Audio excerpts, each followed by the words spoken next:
the internet, the fast development of digital technology, and the coming of Internet of Things is going to help a lot, because it means that the producer can monitor and control and be closer to his client than before.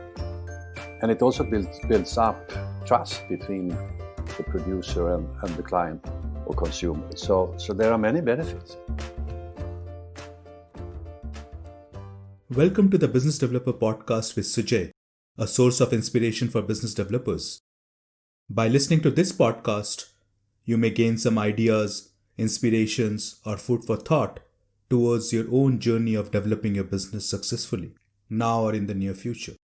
Thanks to each one of you who liked the previous episode with Jonas Theodorsson, wherein we talked about growth hacking for e-commerce companies, the practice of maintaining a black book of ideas, and we listened to Jonas' learnings throughout his life and his professional journey.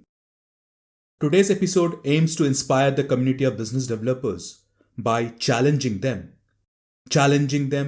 to question the established status quo, challenging them to think about their extended stakeholder base, not just the shareholders, challenging them to unlearn past behaviour and practices, and in the process uncover opportunities and develop their business successfully, leveraging differentiated business models.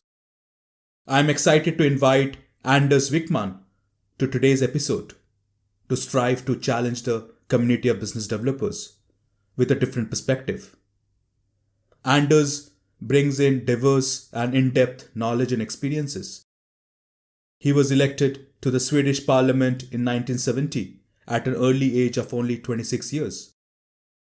In 1978, Anders became the Secretary General of the Swedish Red Cross. During the period 1995 to 1997, Anders served as the Policy Director of the United Nations Development Programme, UNDP, and Assistant Secretary General to the UN. In 1999, Anders was elected a member of the European Parliament. His work played a role in adoption of a Climate Act in the Swedish Parliament in June 2017. Throughout his life, Anders has also written multiple books, along with his co-authors, pertaining to sustainability issues. Listening to that background of Anders, you may be getting excited to listen to him. So without further ado, please join me in welcoming our guest, Anders Wijkman. Hello Anders, welcome to the Business Developer Podcast. Thanks for taking out time to join this episode. Thank you very much. Great, Anders. Just to give you a brief about this podcast, Anders, the goal of this podcast is to make a difference in the lives of business developers who are working hard to develop their business, who could get some inspirations and food for thought from the content that we share through the podcast by having this discussion with experienced individuals like you. So, Anders, to get started, can you help our listeners learn about you? That's a mixed bag. I would say I've been in politics for some part of my life, both in the Swedish Parliament and the European Parliament. I spent many years in humanitarian work, in the Red Cross, in the United Nations.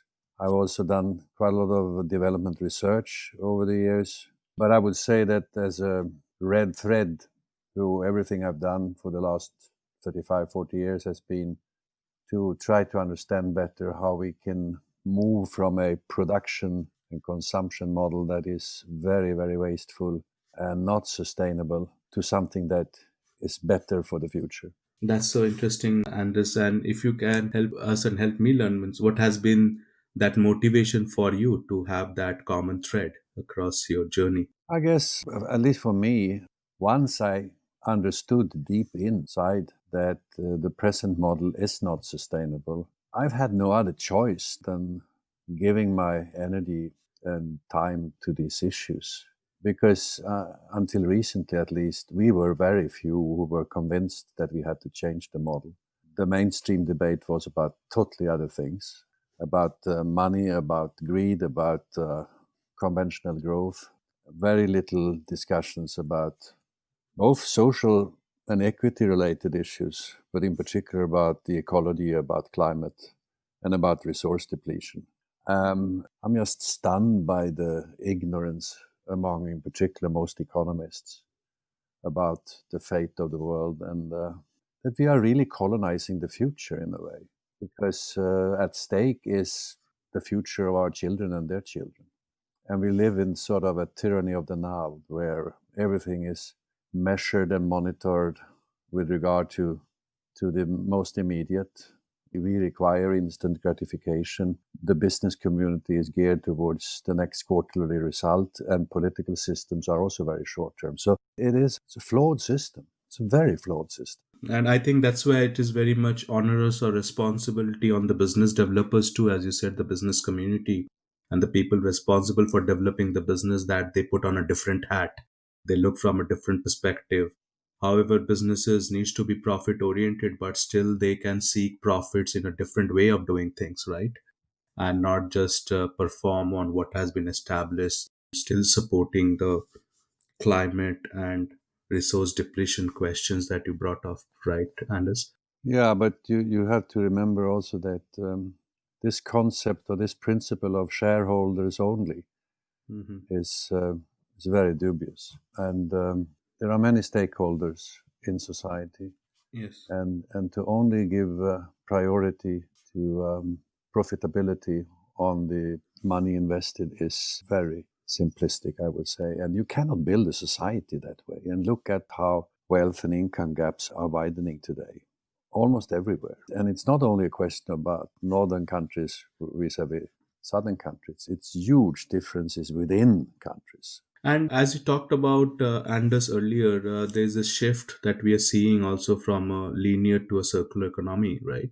And the key challenge is, how do we create economic motivators both for the producers, the consumers, and also the extended stakeholder base and the value chain that is involved, right? And one of the business models I see, Anders, is product as a service. So, what's your view on that? Do you see product as a service business model could help drive that adoption of a more circular economic concepts? First of all, we have to remind ourselves that there is no clear definition of a circular economy. It's sort of a metaphor. So it includes or involves a lot of different things.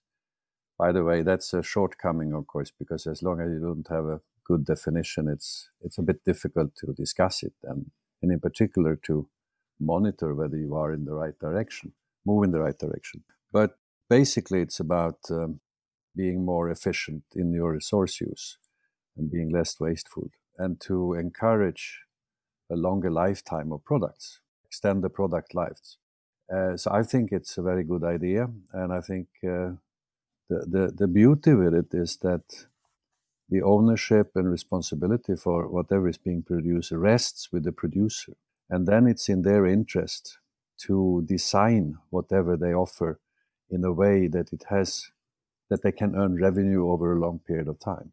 And this is in stark contrast to the business models we have today, where once you have produced and sold your stuff, you have no responsibility any longer. It's none of your interest. Rather the opposite. If that product doesn't last or if it breaks, you can expect customers to buy a new one. So the whole system is it's like a casino, I think. So, but in many areas, I think the extended producer responsibility or product as a service would help a lot. It's not applicable everywhere, but in many areas it should be. And let's look at electronics, for instance. It's an area where we have a very, very high rate of throughput. Yeah. People keep their laptops or smartphones for 12 months, 18 months, and then they threw them away.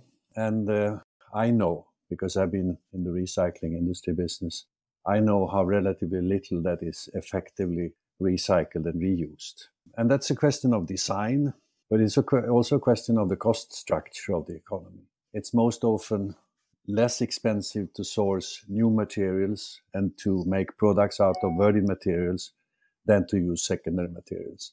So there are so many problems in the economy that doesn't really help those who would like to move in this direction.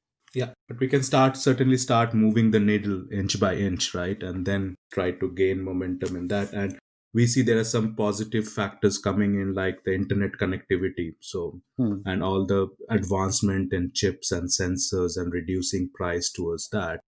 that you could now have connectivity into the devices and the electronics for the producers to measure consumptions and then offer product as a service models. And then, as you said, then they are positively motivated to have a longer life of it. They're positively motivated to see how they can bring in more, if I can still use the metaphor of circular design, into the products, more modularity into it, so that they can swap in and swap out components that do not function. I just heard a story from one of my friends that he had the beater that you use in the kitchen. Only one component, one screw was missing, and he contacted the service center. They said, "Sorry, we can't do anything about it," and he had to junk it, trash it, and then buy a new one. That's so much wasteful, right? Yeah, exactly. So there are enormous opportunities once we start moving in this direction, and once. But I think it requires some action from the policymakers, because I often say, I mean, on the one hand, circularity seems such a good idea. There are very few people who object to it. People say, yeah, yeah, it makes sense. Why should we throw away things that are still of high value? Why not use components, spare parts, or why not make sure that we can have a longer product life? And then the system is exactly the opposite. And why is it?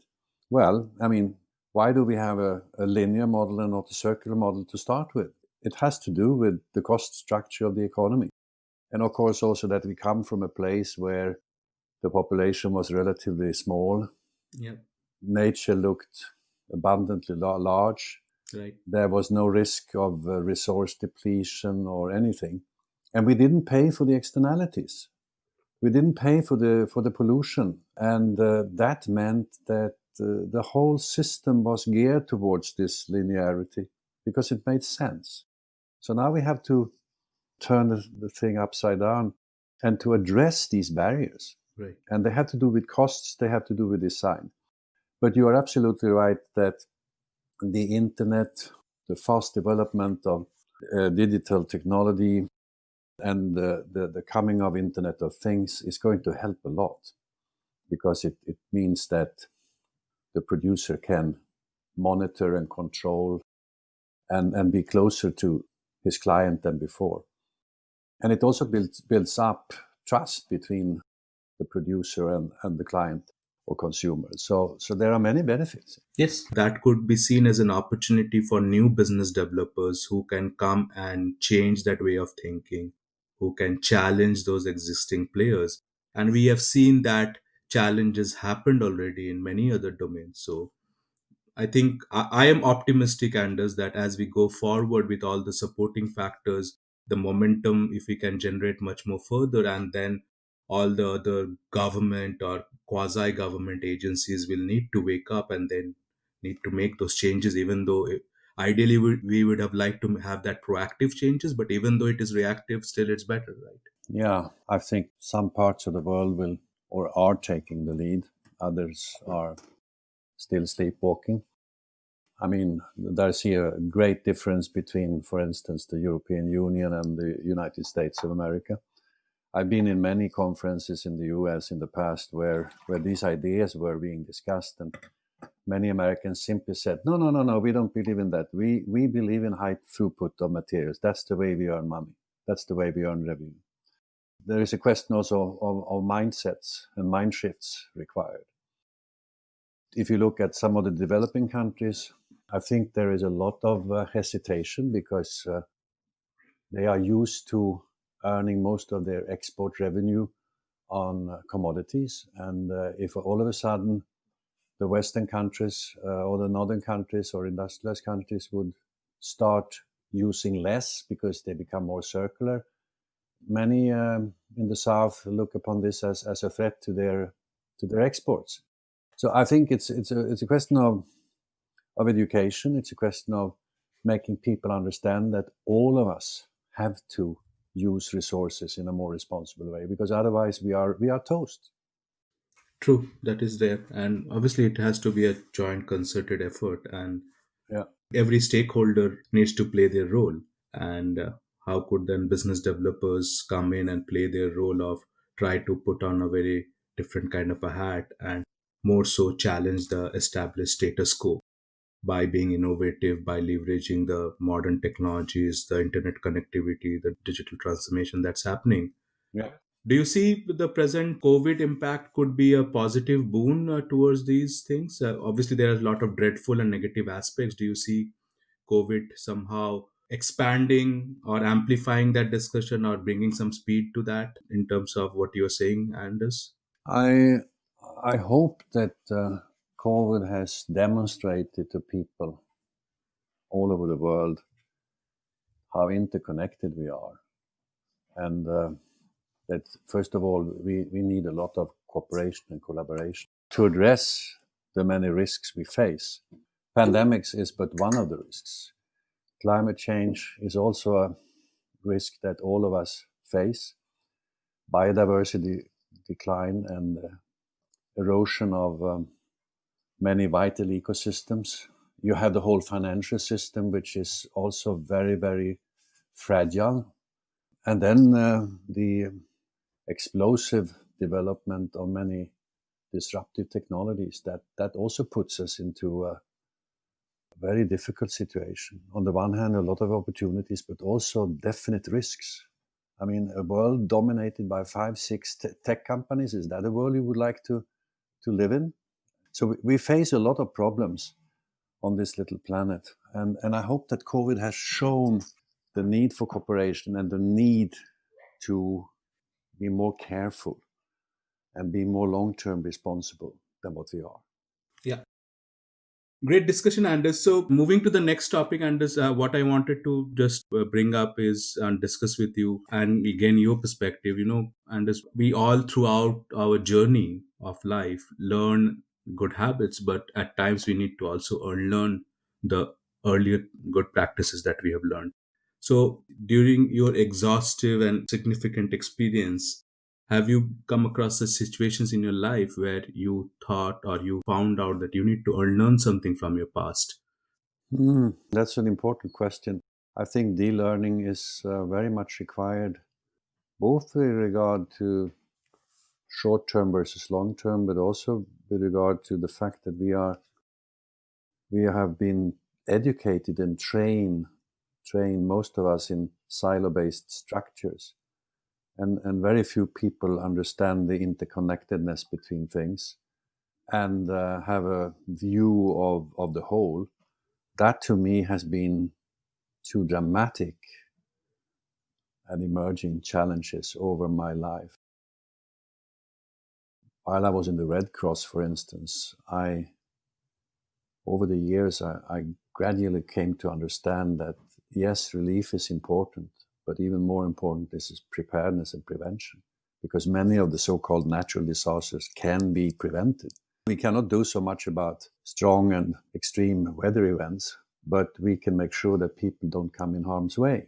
And we can avoid getting into severe droughts by managing soils in a different way, by don't deforesting an area, etc. So there are many things we can do as humans to avoid serious disasters. In the 1980s, when I was actively involved in this, there was very little thinking about it.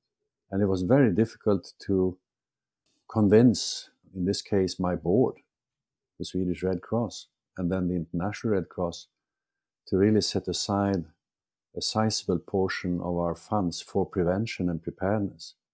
The thinking was, we are an emergency organization. We are doing relief, full stop. So that was one example, and I learned a lot from that. And after that, prevention has been in the back of my head all the time. In any kind of situation I always look at what can we do to avoid risks in this context. Mm-hmm. So I think I would have been a good person in an insurance company, maybe. Yeah. Those are a few things. I was trained as an economist, and I think there you see a lot of problems. I mean, economics is still taught as if the main thing was the relationship between production and consumption, and then in the middle you have finance, and then you have a black box called innovation, which you don't really know what it is, but it's there. But nature and the stability of a natural system is almost taken for granted. Can you imagine that sophisticated economists, most of them have not learned anything about how the planet works? Right. We have put an economic model on top of nature and we hope that it will work. Instead of building it bottom up, trying to understand how natural systems function, how ecosystems function, and make sure that what we do is in an alignment with that. I mean, it worked well as long as we were relatively few people and we lived in what I called in my latest book, the empty world. But now we live in the full world, almost 8 billion people, and everybody is striving for the same kind of lifestyles as Europeans or Americans. Do you think that's possible? And economists, what do they do? How much do they help us? They talk about externalities when they talk about pollution and climate change, as if this was something rather marginal. It's not marginal. It's the main issue now. Right. So economists have to de-learn. Yeah, true. In economics, nature has never been a constraint or part of the equation, right? As you rightly said. You talk about producers and consumers and bring up utility models in economics based on that, not factoring in nature. I think that's an important de-learning, very critical, Anders. Well, we've sort of put an economic model or system on top of nature, and we hope that it will work. Instead, we should have, of course, built it from the bottom and up, trying to understand first how nature works, how ecosystems function, etc., and then make sure that the economic model is aligned with the ecosystems. By the way, economy and ecology comes from the same word, so it's about managing resources wisely. So it shouldn't be impossible. Yeah. I think we were misled in the beginning of the industrial economy period by the fact that we were relatively few people and nature looked infinitely large. Then we were a couple of billion people. Now we are close to 8. And everybody is aspiring for a good standard of living in terms of material consumption. And 8 billion people times the living standards of the Americans, average American, is simply not possible. So we have to do things in a totally different way. Yeah, so a lot of unlearning needed there, right? Which is very difficult and very critical, I would say. Exactly. I very often quote my friend Cameron Happen from the Oxford University. He said in a seminar a few years ago, he said, economics, he said, is still taught as if the last 30 to 40 years didn't happen. Right. And I think that's a very strong statement. And we are seeing so in different spheres of life, even if we look at very simple level of how people work and at what times people work. Yeah. In the industrial age had put in that 9 to 5 time of working because you need people to be working in factories. But it still has continued. But with COVID, coming back to COVID, we are seeing now more flexibility coming in with people working from home, and 9 to 5 doesn't matter. I'm just giving that as an example. There are so much learning that needs to be done both at a macro level and at a micro level. Yeah. As you rightly said, it's 30, 40 years as if it's not happened. We have just continued living like that. Yeah, exactly. Great, Anders. So nice talking to you. Nice having this discussion. Just to then coming to a closure here, Anders, any other key messages would you like to share with our audience as you want to? Anything specific? Well, I think the whole circularity debate and moving from a production model that is linear to a circular one will require a very lively discussion between, first of all, different parts of the business community, because you need to cooperate across the value chain. Secondly, you need a lot of discussion and dialogue with the policymakers. Most of them have very little knowledge and information about production and production models.